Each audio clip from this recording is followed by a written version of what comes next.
Hi friends, welcome back to my channel. ഇന്ന് നമുക്ക് paneer butter masala എങ്ങനെ എളുപ്പത്തിൽ തയ്യാറാക്കിയെടുക്കാൻ പറ്റുമെന്ന് നോക്കാം. വീഡിയോയിലോട്ട് പോകുന്നതിന് മുൻപ് 2 ഫോട്ടോസ് ഞാൻ കാണിക്കുന്നുണ്ട്. ഇതെൻ്റെ സബ്സ്ക്രൈബേഴ്സ് അയച്ചു തന്നതാണ്. എൻ്റെ റെസിപ്പി ട്രൈ ചെയ്തിട്ട് ഇത് അയച്ചു തന്നതിന് ഒരുപാട് താങ്ക്സ് ഉണ്ട്. അപ്പോൾ ഇനിയും ഇതുപോലെ നിങ്ങളുടെ സപ്പോർട്ട് ഉണ്ടാകണം. ആദ്യമായി കാണുന്നവരാണെങ്കിൽ ഒന്ന് സബ്സ്ക്രൈബ് ചെയ്തേക്കണം. വീഡിയോയിലോട്ട് പോകാം. 300 ഗ്രാം പനീർ ക്യൂബ്സ് എടുത്തിട്ടുണ്ട്. പിന്നെ ഒരു വലിയ സവാള കട്ട് ചെയ്തെടുത്തിട്ടുണ്ട്. ചെറുതാണെങ്കിൽ 2 എണ്ണം എടുക്കണം. ഇനി കുറച്ച് അണ്ടിപ്പരിപ്പ് എടുത്തിട്ടുണ്ട്. ഏകദേശം ഒരു 20 എണ്ണം കാണും. ഇനി ഇത് മിക്സിയിലിട്ട് നന്നായിട്ട് പേസ്റ്റാക്കി എടുക്കാം. പിന്നെ ഒരു തക്കാളി എടുത്തിട്ടുണ്ട്. അത് നല്ലതുപോലെ പേസ്റ്റാക്കി എടുത്തിട്ടുണ്ട്. സൺഫ്ലവർ ഓയിലാണ് എടുത്തിരിക്കുന്നത്. ഇത് നന്നായിട്ട് ചൂടായി വരുമ്പോഴേക്കും ഇതിലേക്ക് ജിഞ്ചർ ഗാർലിക് പേസ്റ്റും ഒരു പച്ചമുളകും ചേർത്ത് നന്നായിട്ട് വഴറ്റിയെടുക്കാം. ഇതിൻ്റെ കളറൊന്ന് മാറി വരുമ്പോഴേക്കും ഇതിലേക്ക് സവാള ചേർത്ത് നന്നായിട്ട് വഴറ്റിയെടുക്കാം. ഓയിലിന് പകരം ഫുള്ള് ബട്ടർ വെച്ച് ചെയ്യണമെങ്കിൽ അങ്ങനെയും ചെയ്യാം. അപ്പോൾ സവാള നല്ലതുപോലെ തന്നെ വഴന്നു വരണം.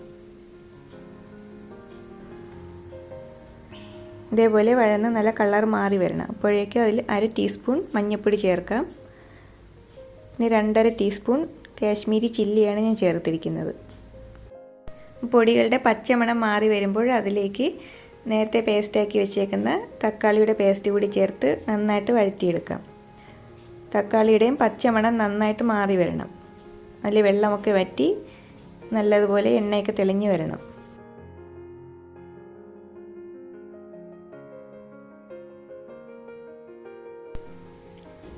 അപ്പം നല്ലതുപോലെ വെള്ളമൊക്കെ വറ്റിയിട്ടുണ്ട്. അപ്പോൾ അതിലേക്ക് 1 ടേബിൾ സ്പൂൺ ടൊമാറ്റോ സോസ് കൂടി ചേർത്ത് കൊടുക്കാം. 2 മിനിറ്റ് ഇളക്കി കൊടുത്താൽ മതി. അതിനുശേഷം 1 ഗ്ലാസ് ചെറിയ ചൂടുവെള്ളം ചേർത്ത് കൊടുക്കാം.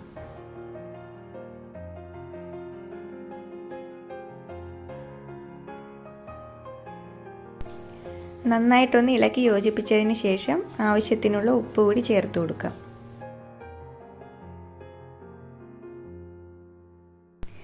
ഇനി ഇത് അടച്ചു വെച്ച് നന്നായിട്ട് തിളച്ച് വരുന്നത് വരെ കുക്ക് ചെയ്യാം.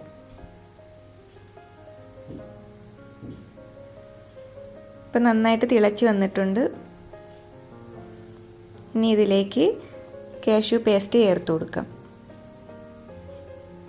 നല്ലതുപോലെ ഇളക്കി മിക്സ് ചെയ്തെടുക്കാം. അപ്പം നല്ല തിക്ക് ഗ്രേവി ആയിട്ടുണ്ട്. 1/4 ടീസ്പൂൺ ജീരകത്തിൻ്റെ പൊടി ചേർക്കാം. 1/4 ടീസ്പൂൺ ഗരം മസാലയും നല്ലതുപോലെ ഇളക്കിയെടുക്കാം.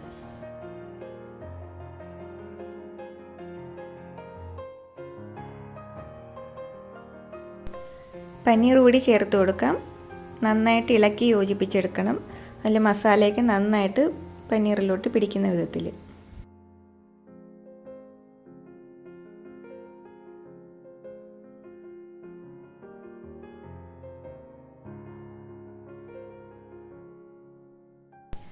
ഇതിപ്പോൾ നല്ല തിക്ക് ഗ്രേവിയാണ്. ഇതിലേക്ക് 1/2 ഗ്ലാസ് വെള്ളവും കൂടി ഞാൻ ചേർക്കുന്നുണ്ട്. നല്ലതുപോലെ ഇളക്കി ഒരു 10 മിനിറ്റ് ഒന്ന് കുക്ക് ചെയ്തെടുക്കണം.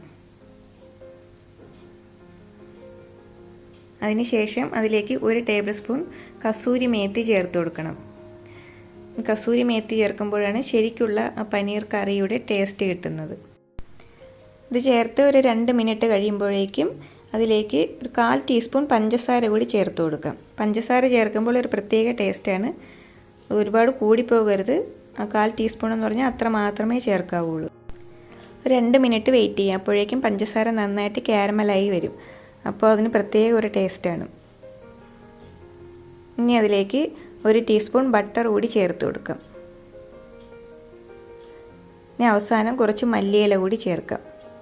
നല്ല ടേസ്റ്റി ആയിട്ടുള്ള ബട്ടർ പനീർ മസാല റെഡി ആയിട്ടുണ്ട്. ഇത് ചപ്പാത്തിയുടെ കൂടെയും നാനിൻ്റെ കൂടെയും ഒക്കെ നല്ല ബെസ്റ്റ് കോമ്പിനേഷനാണ്. അപ്പോൾ എല്ലാവരും ട്രൈ ചെയ്ത് നോക്കണം. വീഡിയോ ഇഷ്ടപ്പെട്ടാൽ ലൈക്ക് ചെയ്യാനും ഷെയർ ചെയ്യാനും സബ്സ്ക്രൈബ് ചെയ്യാനും മറക്കരുത്. പുതിയൊരു റെസിപ്പിയുമായി അടുത്ത വീഡിയോയിൽ കാണാം.